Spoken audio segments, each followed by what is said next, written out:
কেমন আছো মা? ভালো আছি। তোমার মায় কই? মা ভিতরে। আচ্ছা মা আপু আসছে। বাজান তুই আয় পড়ছত। ও মা আয় পড়ছি। আই পাজি তুই আমার পুরো ডাহনের লগে লগে গলা জবড়ায় ধরছত কেন? স্যার স্যার কইতেছি। তুমি পারি, আমি আমার আব্বুকে ছাড়বো না। ওয়াল্লা দেখছুত বাজান দেখছুত। হ্যাঁ এই পিসি আমারে কি কয়? দেহা পড়া শিক্ষা ময় মুরবির লগে বিয়াদবি করে। এগুলি কেডাই শিখাইছে জানোস? ওর মা এডি শিখাইছে। কি হইছে? তুমি এমনি শুয়ে আছো কেন? আপনি যে সন্তানের লেগে তাড়াতাড়ি কাছে আসছেন, সে সন্তান তো আর এই পৃথিবীতে নাই। তুই আইতে নাইতে এই নাটক সিনেমা শুরু করা তোর কাছে আমারে খারাপ বানাই লাইতেছে। আয় বাজান তুই আমার লগে করে আয়, আমি তোরে সব কইলা কইতেছি। আয় দেখছুত এই মেলে থাকিস না। আয়। আচ্ছা আম্মু, দাদু তোমার সঙ্গে সবসময় এরকম করে কেন? দাদি মরবি না এরকম করে বলে না। আপা শুনছি তোমার শাশুড়ি তোমার সাথে সামারের মতো ব্যবহার করে। এই দুলাভাই এগুলা শুনে না? দুলাভাই কিছু বলে না? এ হইতেছে যে অতিরিক্ত মা ভক্ত ছেলে, আর মা তারে যা বলে সত্যি বললো না মিথ্যা বললো কোনো যাচাই বাছাই করে না, সব দোষ আমার উপরে দিয়ে দেয়। শোনো, আমি এখন থেকে তোমার যা যা কমো তুমি এখন থেকে তাই তাই করবা। এখন থেকে খেলাটা একটু অন্যভাবে খেলতে হইব। শোনো আমি তোমার কি কই, ওষুধ আনছে। না নেই তুমি যেমন ঝামেলায় একটু ব্যস্ত হয়ে গেছিলাম। আপনার মায়ের কারণে 4 দিন আগে আমার পেটের সন্তানটা নষ্ট হয়ে গেছে। আমি এখন পর্যন্ত সুস্থ হয়ে উঠতে পারি নাই। সুস্থ অবস্থায় আপনারা কইলাম আমার লেগে কয়টা ওষুধ আইনেন, আপনি হেই না বইলা যান। বলার নামায় কথা কো, কান্না কার বাচ্চা হেরি কোনো ঠিক ঠিকানা নাই।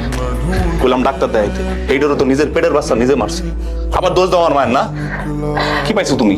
আমি গলা নামেন, সবার গলা থাকতে পারবো, আমার গলা থাকতে পারবো না। এই পাষাণের বাচ্চা, তোর কি মনে হয় আল্লাহ হাত তোরে দিছে আমারে দেয় নাই? তুই পুরুষ না কাপুরুষ রে, নাকি হিজড়া? তুই হুশ থাকে না, মনে থাকে না কোনো কিছু? আমার চরিত্র নিয়ে কথা কস্তরে এত বড় সাহস? নাকি তুই তোর মায়ের মতো পাষাণ? এটা তুমি কি করলা? কি করছি মানে? এতদিন সহ্য করছি, এখন থেকে আর সহ্য করবো না। বাইরে তুই আমার সামনে থেকে, বাইরে আমার সামনে থেকে, বাইরে। ও রুহুল, রুহুল ও বাজান, বাজান ও রুহুল। মেরু কি রে বাজান, তুই এনে ঘুমাইছিস কে? তুই কি ঘরে ঘুমাস নাই? না মানে মা, নিরুর এমন জিন বুকে ধরছে। কালকে রাতে নিরু হঠাৎ করে শীতে গেছে, শীতে যায় আমার গালে হাত দিছে। আমি নিরুর এসে আর এর আগে কখনো দিইনি মা। এগুলি তোর বইনের কাজ সাজি। ওর কত বড় সাহস! আমার বাড়িতে এসে আমার পোলার গায়ে হাত দেয়, আমার পুতের বুক কান ভারী করে কুবুতি দেয়।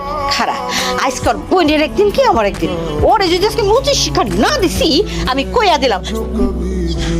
আপনার ছেলে ঠিক কথা বলছে, আমার আসলে ইজিটা করছে। এখন দেন চাবিটা দেন। কিসের চাবি আর চামু আম্মা? এই সংসারের চাবি চাইতেছি। কত বড় সাহস! দেন চাবিটা দেন। তোর কত বড় সাহস? হ্যাঁ তুই আমার সংসারে চাবি নিতে চাস? আচ্ছা তোর একদিন কি আমার নিরু তুমি কি করতেছো? চুপ! একদম চুপ। শাশুড়ি আম্মা এতদিন ধরে অনেক অত্যাচার করছেন, হ্যাঁ? গায়ে হাত তুলতে তুলতে মা পোলার তো একদম বদ অভ্যাস হয়ে গেছে। গায়ে হাত তুলতে হেন হাত একদম হ্যাঁ? আপনি আমার উপরে যে অত্যাচার করছেন তাতে করে তো উচিত আপনার উষ্টা দিয়ে বাইর করে দেওয়া।